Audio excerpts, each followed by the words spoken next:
اعوذ باللہ من الشیطان الرجیم بسم اللہ الرحمن الرحیم۔ عزیز طلباء السلام علیکم، میں ہوں آپ کا معاون و مددگار مشرف محمود اور آپ کو علم و ادب چینل پر خوش آمدید کہتا ہوں۔ امید ہے آپ خوش و خرم ہوں گے۔ اللہ تعالیٰ آپ کو ہمیشہ خوش و خرم رکھے، آمین ثم آمین۔ ہم dear students first year Urdu کی نئی بک کے مطابق لیکچرز کر رہے ہیں، سیریز کا سلسلہ جاری ہے، اور اس حوالے سے ہمارا آج کا مضمون ہے آپ کی کتاب کا سبق نمبر 8، جس میں یہ ایک مضمون شامل ہے پاکستانی زبانیں اور ان کا باہمی رشتہ۔ یہ مضمون ڈاکٹر ممتاز منگلوری صاحب نے تحریر کیا ہے۔ حسب معمول ہم پہلے ذرا اس کو تصویری شکل میں دیکھ لیتے ہیں اور اس کے بعد باقاعدہ ریڈنگ کریں گے۔ جی، یہ ہے ڈاکٹر ممتاز منگلوری جنہوں نے یہ مضمون لکھا ہے، اور یہ آپ کی کتاب متاع نقد و نظر میں شامل ہے۔ تو یہ آپ کتاب کا ٹائٹل دیکھ رہے ہیں۔ اس میں ڈیئر اسٹوڈنٹ بتایا گیا پاکستان کی مختلف زبانوں میں۔ پاکستان ایک وسیع ملک ہے، آپ اس کو کہتے ہیں ملٹی کلچرل کنٹری ہے۔ اس میں اگرچہ ہم وحدت ہیں، ایک قوم ہے، لیکن ہر علاقے ہر صوبے کی اپنی اپنی تہذیب و ثقافت بھی ہے۔ سو یہاں بہت سی زبانیں بولی جاتی ہیں، جس کی تفصیل آپ پکچر میں دیکھ رہے ہیں، اور اس کے بعد تفصیل سے ہم پڑھیں گے بھی۔ ویسے آپ کو بتا دوں 70 سے زیادہ زبانیں پاکستان میں بولی اور سمجھی جاتی ہیں۔ آپ ان کی یہاں تفصیل دیکھ رہے ہیں، مختصر سی، باقی ڈیٹیل تو ہم بعد میں پڑھیں گے، صرف مختصر سی آپ کو یہاں تفصیل دکھانا مراد تھا۔ یہ آپ دیکھ سکتے ہیں جو مردم شماری میں بھی ایک کالم ہوتا ہے جس میں آپ سے پوچھا جاتا ہے کہ آپ کی زبان کیا ہے، تو اس میں آپ دیکھیں کون کون سی زبانیں ہیں۔ بڑی سب سے زیادہ جو بولی سمجھے جانے والی زبان پنجابی ہے، پھر پشتو ہے، پھر سندھی، سرائکی اس کے بعد آتی ہے۔ پاکستان کے آئین میں یہ لکھ دیا گیا ہے کہ پاکستان کی قومی زبان اردو ہوگی۔ یہ آئین کا دفعہ، یہ آرٹیکل آپ جو دیکھ رہے ہیں 251۔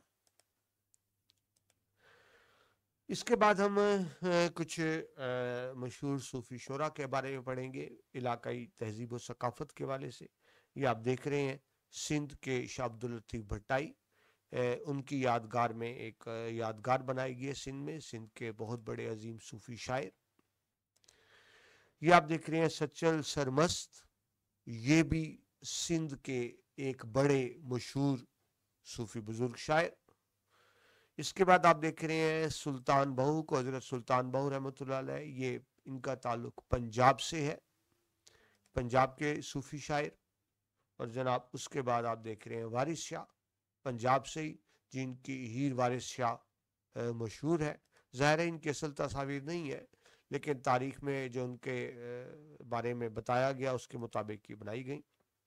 یہ جناب بلے شاہ، پنجاب سے تعلق، قصور سے، بابا بلے شاہ، ان کو آپ دیکھ رہے ہیں۔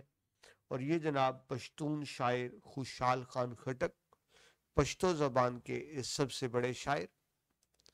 اور اس کے بعد آپ دیکھ رہے ہیں رحمان بابا کو، یہ بھی پشتو کے بڑے شاعر۔ اور جناب اس کے بعد آپ دیکھ رہے ہیں بلوچ شاعر جام درک کو، بلوچی ادب کا ایک بہت بڑا نام۔ اور اس کے بعد ایک اور بڑے شاعر بلوچی مست توکلی، یہ آپ ان کو دیکھ رہے ہیں، جو ایک سمو نامی عورت کے عشق میں گرفتار ہوئے تھے اور ساری زندگی عشق و محبت کی شاعری کرتے رہے۔ تو دیکھیں سمو کی قبر پہ بھی لکھا ہوا ہے کہ یہ سمو وہ ہے جس پر مست توکلی عاشق ہو گئے تھے۔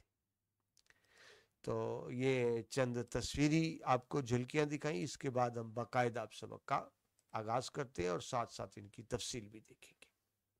جی، تو جس طرح آپ کو بتایا ڈاکٹر ممتاز منگلوری کا مضمون ہے۔ منگلور ان کا علاقہ ہے رہنے والا، جس طرح ہم لاہور سے لاہوری کہتے ہیں تو وہ منگلور سے منگلوری۔ 74 سال عمر پائی، 2011 میں آپ کا انتقال ہوا۔ نام ہے ممتاز منگلوری، ادبی طور پر آپ کو ڈاکٹر ممتاز منگلوری لکھا جاتا ہے، آپ پی ایچ ڈی تھے۔ علاقہ منگلور یہ تحصیل ضلع مانسہرہ میں ہے۔ میٹرک آپ نے وہیں سے شیروائی اسکول سے کی، بی اے ایبٹ آباد سے، اور ایم اے کا امتحان آپ نے پنجاب یونیورسٹی سے پاس کیا، ایم اے اردو کا، ایم اے تاریخ بھی کیا، اور اس کے بعد آپ نے 1967 میں پی ایچ ڈی کا امتحان بھی پاس کیا۔ ملازمت کی بات کریں تو پنجاب یونیورسٹی میں 1962 میں آپ نے ملازمت کا آغاز کیا پنجاب یونیورسٹی سے، ریسرچ آفیسر رہے مغربی پاکستان اردو اکیڈمی کے۔ اس کے بعد آپ سبجیکٹ اسپیشلسٹ بھی رہے مغربی پاکستان ٹیکسٹ بک بورڈ کے، اور اس کے بعد پھر NWFP جس کو موجودہ نام خیبر پختونخوا ہے، پہلے اس کو شمال مغربی سرحدی صوبہ کہا جاتا تھا، تو اسی کے حوالے سے اس کے بھی یہ سبجیکٹ اسپیشلسٹ رہے۔ اس کے بعد آپ نے بطور consultant Northern education project Azad Kashmir میں بھی خدمات سر انجام دی، اور اردو کی تعمیر و ترقی کے حوالے سے ہمیشہ آپ پیش رہے۔ آپ کی اہم تصانیف کی بات کریں تو لطف نثر، لطف غزل، متاع لوح قلم، متاع نقد و نظر، ڈاکٹر سید عبداللہ کی اردو خدمات، مختصر تاریخ زبان و ادب ہند کو کے حوالے سے ان کا کافی کام ہے ڈاکٹر ممتاز منگلوری کا، پاکستان میں اردو کے سرکاری قاعدے اور شرر کے تاریخی ناول اور ان کا تحقیقی و تنقیدی جائزہ، یہ آپ کے اہم تصانیف ہے۔ تو اس کے بعد جناب اب ہم باقاعدہ سبق کی ریڈنگ کرتے ہیں اور اس کے معنی اور مفہوم کو سمجھنے کی کوشش کرتے ہیں۔ تو جناب سبق کا آغاز ہوتا ہے کہ پاکستان میں کئی چھوٹی بڑی کئی زبانیں بولی جاتی ہیں، ان میں وطن عزیز کے چاروں صوبوں میں بولی جانے والی زبانوں کے علاوہ شمالی علاقوں اور آزاد کشمیر کی زبانیں بھی شامل ہیں۔ یہ زبانیں اپنے اپنے علاقوں کے عوام کی امنگوں، آرزوؤں، جذبات، احساسات اور طریقے تمدن و معاشرت کی آئینہ دار ہیں۔ ان میں لوک اور تحریری ادب کا بیش بہا ذخیرہ موجود ہے، جو مجموعی طور پر اس تہذیب و ثقافت کے خد و خال کو نمایاں کرتا ہے، جسے ہم پاکستانی تہذیب و ثقافت کہتے ہیں۔ ٹھیک ہے، اس ریڈنگ کی اب ہم مفہوم کی طرف آتے ہیں۔ پاکستان میں کئی چھوٹے بڑی زبانیں، دیکھیے زبان چھوٹی یا بڑی نہیں ہوتی، زبان تو زبان ہوتی ہے، یہاں بڑی سے مراد یہ ہے جو زیادہ لوگ بولتے ہیں، زیادہ علاقوں میں بولی جاتی ہے، اس کو بڑی زبان کہا گیا، اور جو کم لوگ بولتے ہیں اور محدود علاقوں میں بولی جاتی ہے اس کو چھوٹی زبان کہا گیا۔ ورنہ ذہن میں رکھیں پاکستان کی ہر زبان محترم ہے اور ہمیں اس سے محبت ہے۔ وطن عزیز کے چاروں صوبوں کے علاوہ شمالی علاقہ جات، پاکستان میں تو 4 باقاعدہ صوبے ہیں، ویسے گلگت بلتستان کو بھی صوبہ اختیارات حاصل ہے۔ اس کے علاوہ انتظامی طور پر شمالی علاقہ جات ایک پہلے الگ تھے لیکن اب وہ خیبر پختونخوا میں شامل ہو گئے، آزاد کشمیر ہے۔ تو ان سب علاقوں میں اپنی اپنی زبانیں بھی بولی جاتی ہیں جس کو ہم علاقائی زبانیں کہتے ہیں، لیکن ان کو علاقائی زبانیں نہیں کہا جانا چاہیے، وہ قومی زبانیں ہی کہلانے کی مستحق ہیں۔ یہ زبانیں اپنے اپنے علاقے کی امنگوں کہتے ہیں جی، خواہشات کو، آرزوؤں بھی خواہش امنگ کے معنی میں آئے گا، جذبات، احساسات اور طریقے تمدن و معاشرت کی آئینہ دار ہے۔ اب نیچے مشکل الفاظ دیکھیں، اب تمدن کہتے ہیں رہن سہن، طرز معاشرت، جس کو انگلش میں آپ کہتے ہیں نا لیونگ سٹائل، تو یہاں یہ لیونگ سٹائل کے معنی میں استعمال ہوگا۔ تمدن تو طریقے تمدن، اور معاشرت اجتماعی زندگی۔ تو بتانا یہ چاہ رہے ہیں کہ ایک زبان کے اندر وہ زبان صرف ایک ذریعہ نہیں ہوتی گفت و شنید کا، بلکہ زبان کے اندر ایک علاقے کی، ایک قوم کی، ملک کی پوری تہذیب موجود ہوتی ہے۔ یعنی کسی بھی زبان کے ذریعے، زبان کے الفاظ کے ذریعے آپ اس قوم کی جذبات کے بارے میں جان سکتے ہیں، احساسات کے بارے میں جان سکتے ہیں، ان کے رہن سہن، طور طریقے، ان کی اجتماعی زندگی، یعنی ان کا لباس، رہن سہن، خوشیاں، غم، مزاج، ان کے رجحانات، ان سب چیزوں کے بارے میں جان لیتے ہیں۔ تو پھر دہرا دو، زبان صرف جذبات الفاظ کے اظہار کا طریقہ نہیں ہے، بلکہ کسی بھی زبان میں اس قوم کی پوری کلچر، تہذیب، سیولائزیشن شامل ہوتی ہے اور چھپی ہوتی ہے۔ کسی بھی زبان کے ذریعے آپ کسی بھی قوم کی تہذیب اور معاشرت کو سمجھ سکتے ہیں۔ ان میں لوک ادب، لوک ادب وہ ادب جو عوامی طور پر ہوا، یعنی مطلب ضروری نہیں کہ کوئی بہت بڑے شاعر ادیب نے لکھا ہو، عام طور پر میں لوک ادب کے رائٹر کا پتہ بھی نہیں ہوتا، یعنی وہ کہانیاں، وہ داستانیں، وہ جو نسل در نسل ہم تک منتقل ہوئی ہیں، وہ نثر بھی ہو سکتی ہے، ابھی شاعری بھی ہو سکتی ہے، اس کے رائٹر کا نہیں پتہ ہوتا، اس کو لوک ادب کہتے ہیں، یعنی ایسا ادب جو نسل در نسل ہم تک منتقل ہوا۔ بیش بہا کہتے ہیں قیمتی، بہت زیادہ۔ تو ہمارے پاس ان زبانوں کا جو مختلف علاقوں میں بولی جاتی ہیں ایک قیمتی خزانہ موجود ہے، اور یہ ساری زبانیں ہی ہمارے لیے قابل عزت، قابل احترام اور قابل محبت ہے، کیونکہ انہی زبانوں میں ہماری تہذیب چھپی ہوئی ہے۔ یہ وضاحت کے لیے آپ کو بتا دوں، زبانیں ہمارے ملک میں جو تازہ سروے کے مطابق 77 زبانیں بولی جاتی ہیں، 77 زبانیں ہمارے ملک میں، جن میں سے 66 زبانیں مقامی لوکل ہے، اور 9 ایسی زبانیں ہیں جو مقامی تو نہیں، غیر ملکی زبانیں ہیں، جس طرح انگریزی ہو گئی، غیر ملکی زبانیں ہیں لیکن یہاں بولی جاتی ہیں۔ تو 68 مقامی زبانیں اور 9 غیر ملکی زبانیں، یعنی کل 77 زبانیں پاکستان میں بولی جاتی ہیں۔ آگے چلیے، یہ زبانیں مخصوص علاقوں کے تعلق سے بظاہر ایک دوسرے سے مختلف سے، بظاہر لگتا مختلف ہے، ظاہر ہے سندھ میں اور زبان بولی جا رہی ہے، بلوچستان میں اور بولی جا رہی ہے، خیبر پختونخوا میں اور بولی جا رہی ہے، پنجاب میں کچھ اور بولی جا رہی ہیں، ٹھیک ہے جی۔ لیکن اگر بغور دیکھا جائے تو ان میں گہرے تاریخی، تمدنی اور روحانی رشتے قائم ہیں، یعنی کہیں نہ کہیں یہ زبانیں آپس میں جڑی ہوئی ہیں۔ کس طرح جڑی ہوئی ہیں اس کی وضاحت سمجھ لیں۔ پہلی بات تو کیونکہ ان کا تعلق ایک ہی خطے سے ہے، اور آپ کو پتہ ہے خطے میں لوگ آتے جاتے ہیں، ملتے ملاتے ہیں۔ اب یہ تو نہیں کہ پنجاب کے لوگ صرف پنجاب میں رہتے ہیں، پنجاب کے لوگ آپ کو پورے پاکستان میں پھیلے نظر آئیں گے۔ آپ خیبر پختونخوا کی بات کریں تو وہاں جو ہمارے پشتون بھائی ہیں آپ کو پنجاب میں بہت زیادہ نظر آتے ہیں، سندھ میں نظر آتے ہیں، وہ بھی پورے پاکستان میں پھیلے ہوئے ہیں۔ تو اس طرح جب لوگوں کا باہمی رابطہ ہوتا ہے، تعامل ہوتا ہے، جس کو انگلش میں آپ انٹریکشن کہتے ہیں، تو جب دو مختلف لوگ ملیں گے، دونوں کی زبانیں مختلف ہوں گی، تو یقیناً وہ ایک دوسرے پر اثرات ڈالیں گے۔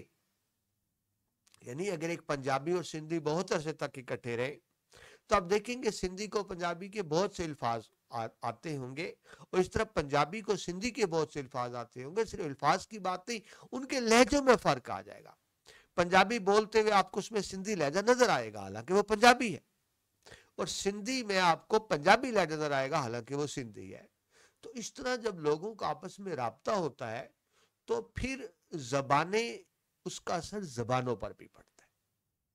اب دیکھیے، اسلام سے پہلے بھی جو عرب کے تاجر تھے تمام دنیا میں جاتے تھے، تو جہاں جہاں جاتے تھے وہاں عربی کے اثرات آپ کو موجود نظر آتے ہیں، اور اس طرح پھر جب عرب اسلام قبول کیا تو اسلام کی آمد کے بعد، اسلام کی رحمت کے بعد، وہی تاجر پوری دنیا میں جہاں جہاں گئے انہوں نے اپنا مال اسباب تو بیچا، لیکن ساتھ ساتھ دین کی تبلیغ بھی کی، یوں دین پوری دنیا میں پھیلا۔ یعنی آپ یوں سمجھے کہ دین پھیلانے میں مسلمان تاجروں کا بہت بڑا کردار ہے۔ تو جہاں وہ گئے وہ اپنا دین ساتھ لے کر گئے، تو دیکھیں وہ صرف دین نہیں لے کے گئے، زبان بھی تو ساتھ لے کر گئے نا۔ تو جب مختلف زبانوں کے لوگ آپس میں ملتے ہیں تو پھر زبانیں ایک دوسرے پر اثر ڈالتی بھی ہیں اور ایک دوسرے سے اثر قبول بھی کرتے ہیں۔ تو یہی بات کی جا رہی ہے کہ آپ دیکھیں جائیں تو ان میں تاریخی رشتے ہیں، تاریخی طور پہ۔ اب دیکھیں آج جو پنجاب کیسے کسی وقت پنجاب میں نہیں تھے، کسی اور صوبے میں تھے، ٹھیک ہے۔ یا آپ یہ سمجھ لیں کہ محمد بن قاسم کی جب بات کرتے ہیں تو وہ تو ملتان تک فتح کر کے آ گئے تھے، تو یوں سمجھے ملتان تک سندھ آ گیا تھا، تو تاریخی رشتے ہو گئے۔ تمدنی طرز معاشرت، لیونگ سٹائل متاثر کرتا ہے۔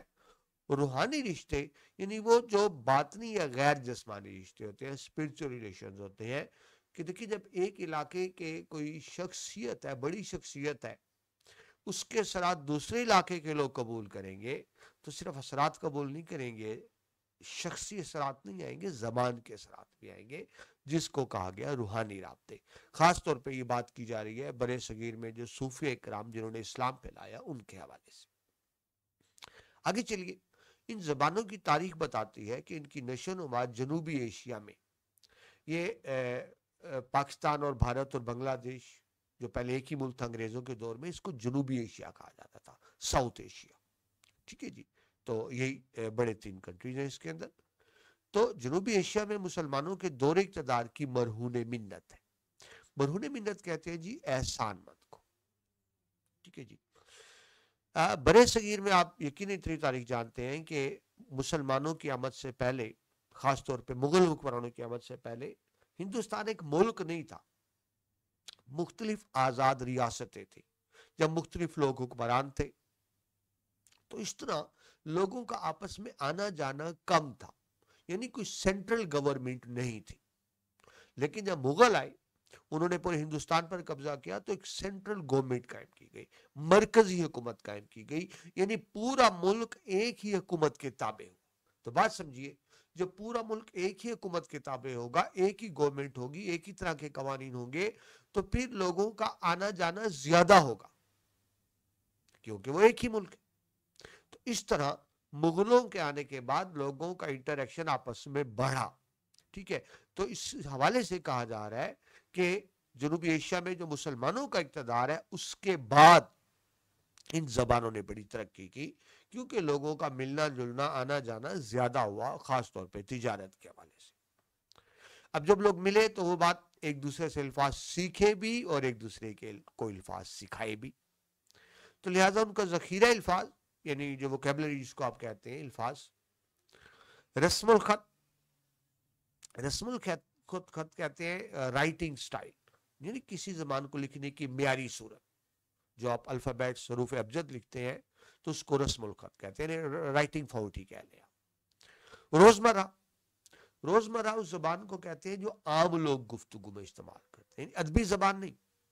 ادب میں دیکھیے اور طرح کی زبان استعمال ہوتی ہے، لیکن عام لوگوں کی زبان ظاہر ہے اس طرح سے نہیں ہوتی، جو عام لوگوں کی زبان ہے اس کو روزمرہ کہتے ہیں۔ میں آپ کو ذرا بطور مثال فرق بتاؤں کہ عام لوگوں کی زبان اور ادبی زبان میں کیا فرق ہوتا ہے۔ کوئی ادیب شاعر تھے نا، وہ چینی بہت کم لیتے تھے چائے میں، تو ان سے کہا گیا جناب آپ کتنی چینی لیں گے؟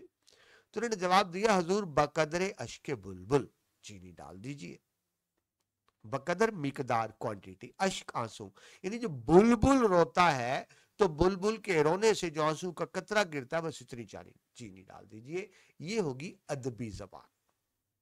اور عام روزمرہ کی زبان کیا ہوگا؟ بھئی تھوڑی جی چینی پا دے، تھوڑی سی چینی ڈال دے۔ تو یہ آپ کو فرق بتایا میں نے، عام زبان، روزمرہ زبان اور ادبی زبان، ٹھیک ہے، یہ ہو گیا روزمرہ۔ اس کے بعد چلیں جی، روزمرہ کے بعد محاورات۔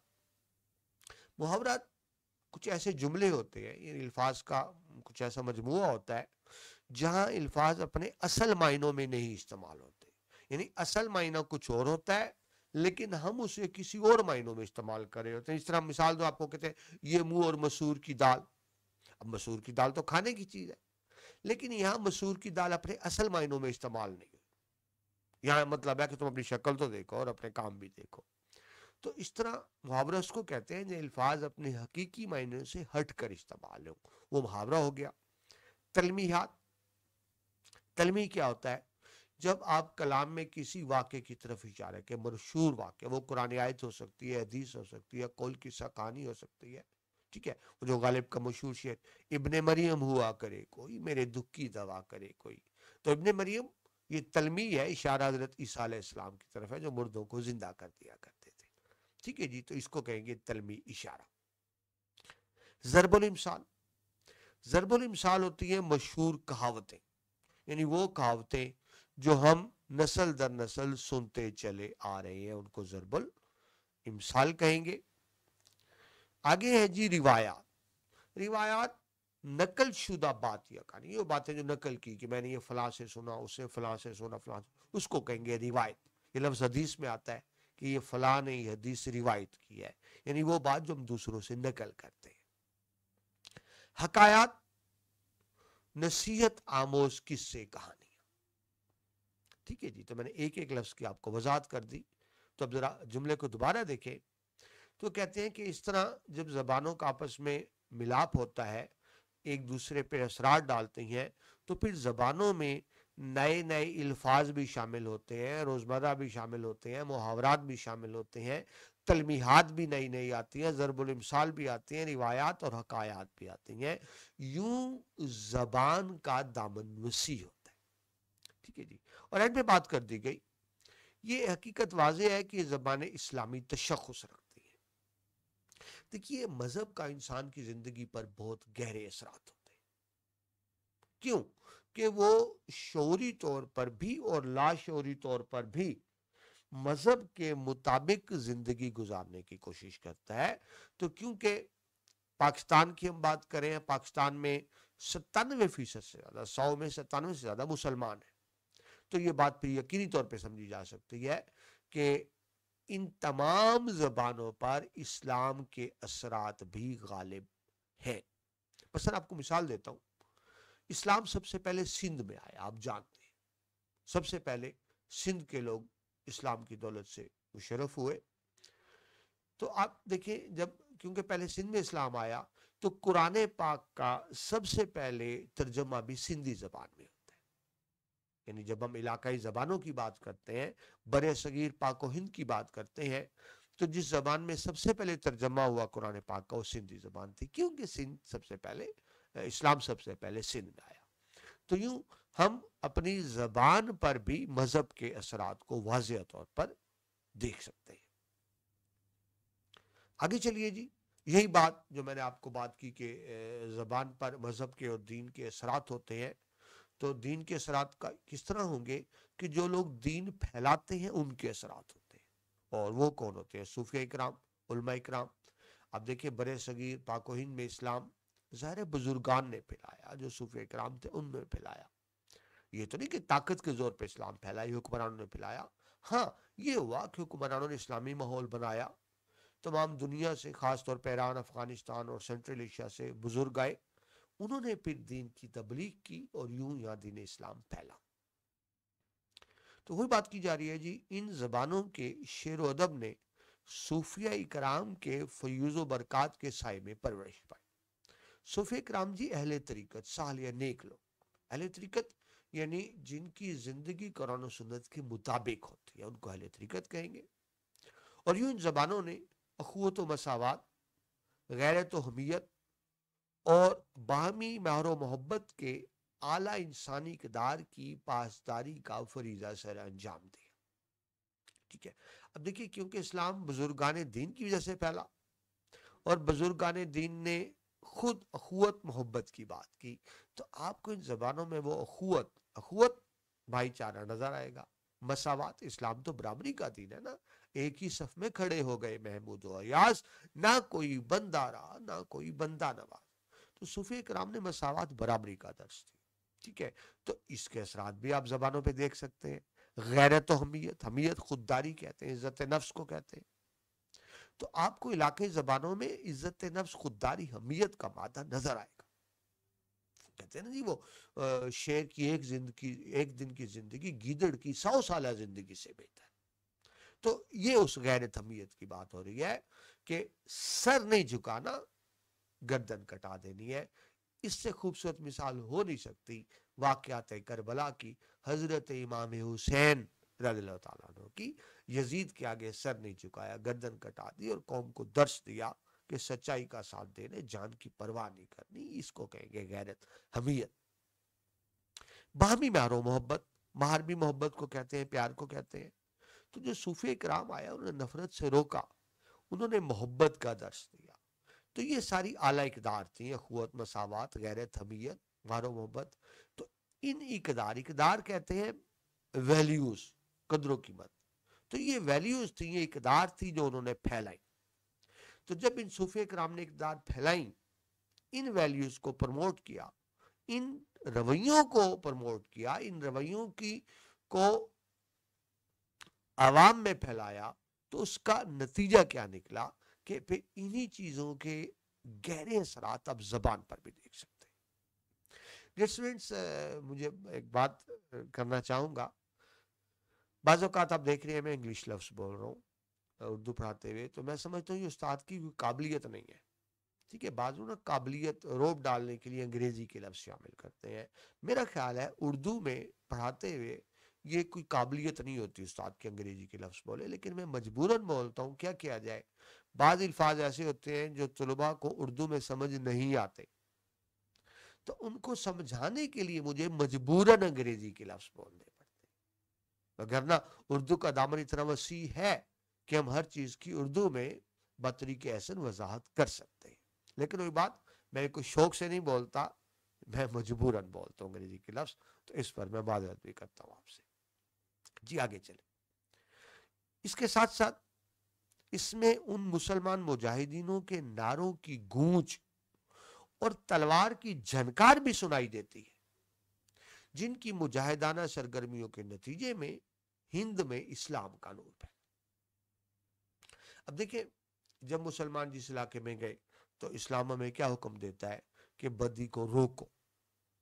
ٹھیک ہے، طریقے سے روکو، زبان سے روکو. وہ نہیں رکتے بدے والے، تو پھر طاقت کا استعمال کرو. دیکھیں اسلام میں یہ نہیں کہ کافروں کو مارتے پھرو، غیر مسلموں کو مارتے پھرو، لیکن وہ غیر مسلم جو اسلام کے راہ میں رکاوٹ بنے، مسلمانوں کی رکاوٹ بنے، حکم ہے ان کے ساتھ جہاد کرنے کا.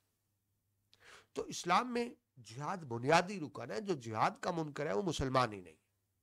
ٹھیک ہے، یہ الگ بات کہ ہمارے یہاں جہاد کا تصور غلط ہے. جہاد اسلامی ریاست اعلان کرتے ہیں، یہ نہیں کہ چند لوگ بندوقیں لے کے نکل پڑے اور اس کو جہاد کہہ دیں. وہ جہاد نہیں، فساد ہوتا ہے.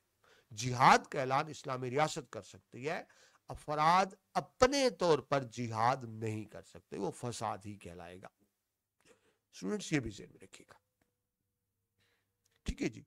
تو آپ کو ان زبانوں میں وہ مسلمان مجاہدوں کے نعروں کی گونج ملتی ہے. آپ اگر بلوچی شاعری دیکھیں، پشتون شاعری دیکھیں، تو وہ مائیں جو لوریاں دیتی ہیں نا بچوں کو، وہ لوریوں میں بات شامل ہے کہ میں نے تجھے اس لیے پیدا کیا کہ تو بڑا ہو کر دشمن سے انتقام لے گا، دشمن سے بدلہ لے گا، تو اپنے قبیلے کا نام روشن کرے گا. اگر تو نے ایسا نہ کیا تو میں تجھے اپنا دودھ معاف نہ کروں گی.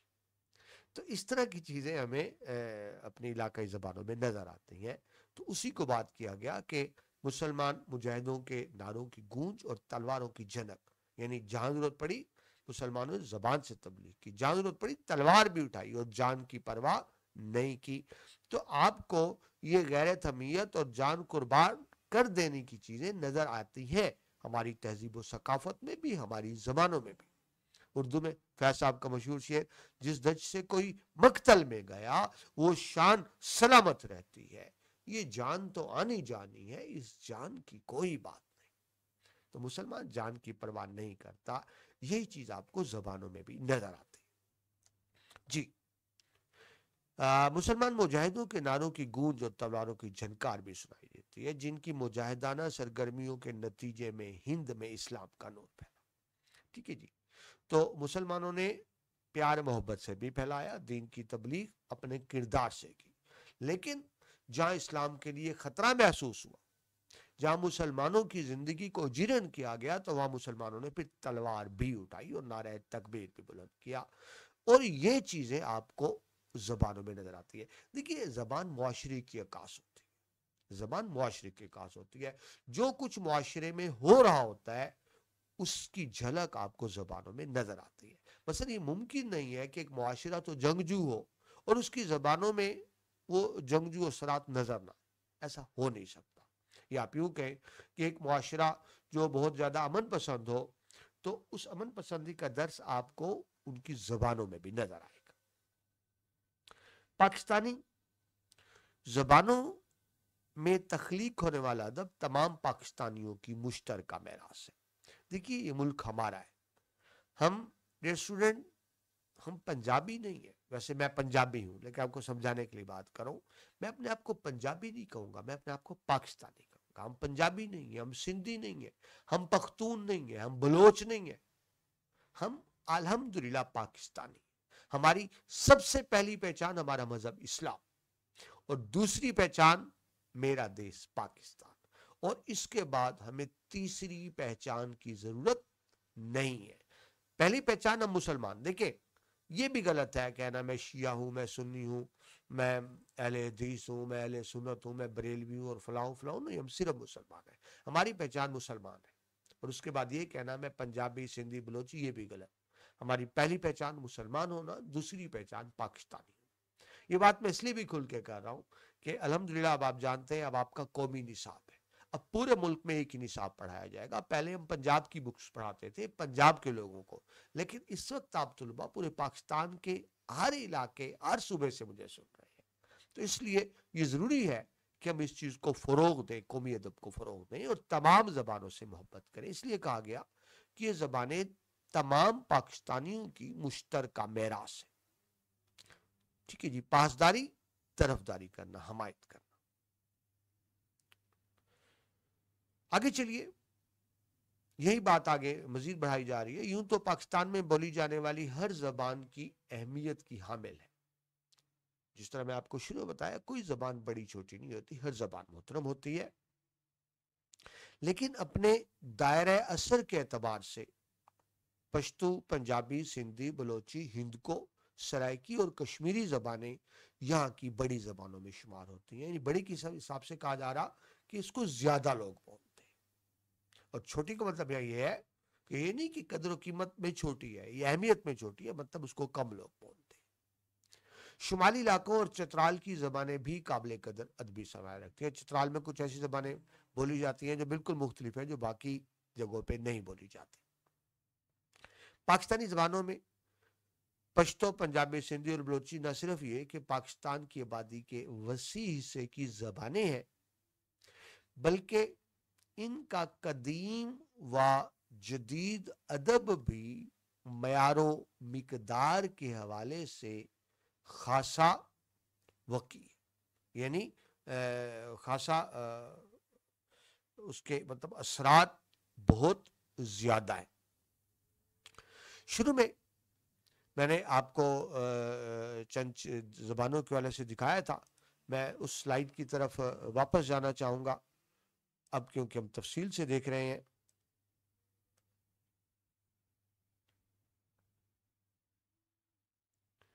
تو جی، اب سب سے پہلے آپ یہ دیکھیں، یہاں میں نے بہت تفصیل سے آپ یہ دیکھیں کہ یہ گرین دکھایا گیا اردو کو. ٹھیک ہے جی. اب یہ دیکھیں، آپ غور کریں اس تصویر پر، آپ کو گرین سب سے کم نظر آ رہا ہے. آپ حیران نہ ہوئیے. مطلب یہ ہے کہ جسے کہتے ہیں مادری زبان، مدر لینگویج، وہ پاکستان میں بہت کم جگہوں پہ.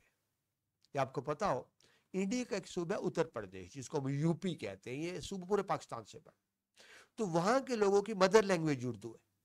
تو اس تصویر کو غور سے دیکھیں، آپ کو سمجھ آ جائے گی کہ بہت کم جگہ ہیں جن کی مدر لینگویج اردو ہے، جن کی مادری زبان اردو ہے. ٹھیک ہے، اردو گرین میں لکھا ہوا ہے، تو آپ کو بہت کم نظر آ رہی ہے.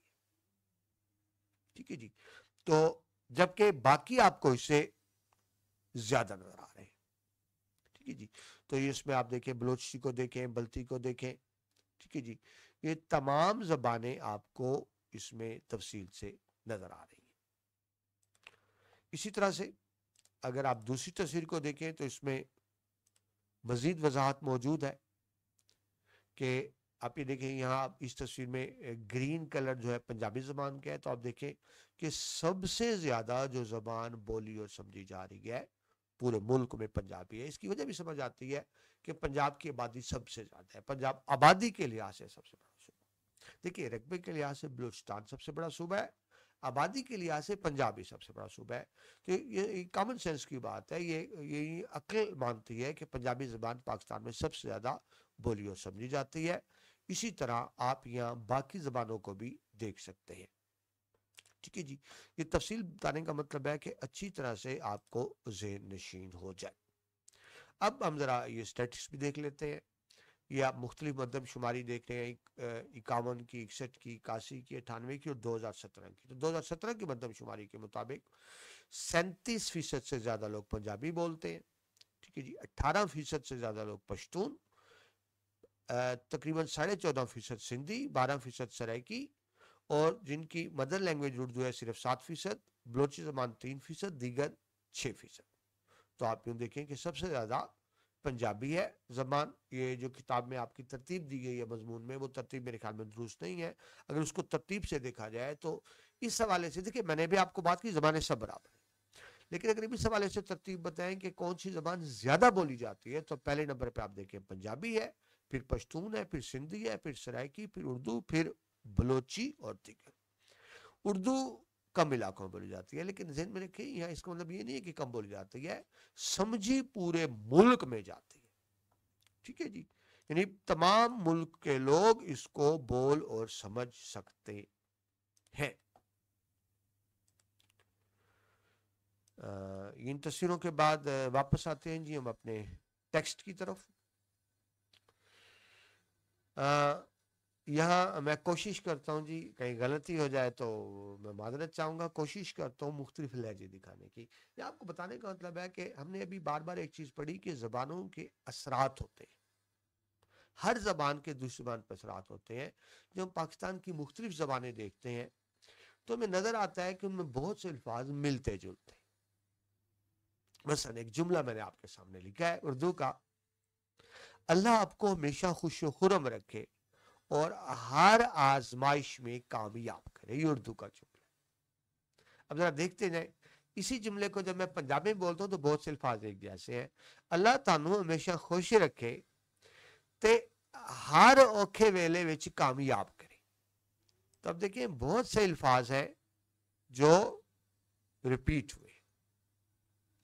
اسی کو سندھی میں اگر ہم دیکھیں: اعلیٰ توحان کی ہمیشہ خوش رکھی، ہر آزمائش کامیاب رکھی.